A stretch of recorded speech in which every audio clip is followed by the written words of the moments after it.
एक एक एक बोलो बच्चों एक, अपनी प्यारी धरती एक।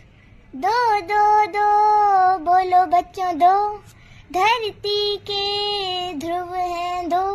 उत्तरी ध्रुव, दक्षिणी ध्रुव।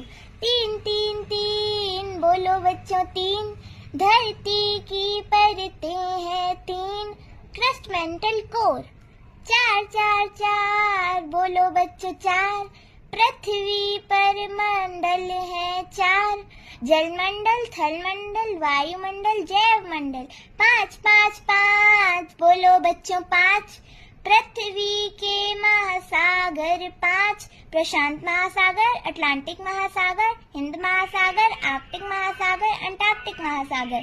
छह छह छह बोलो बच्चों छह, पृथ्वी पर ऋतुएं हैं छह।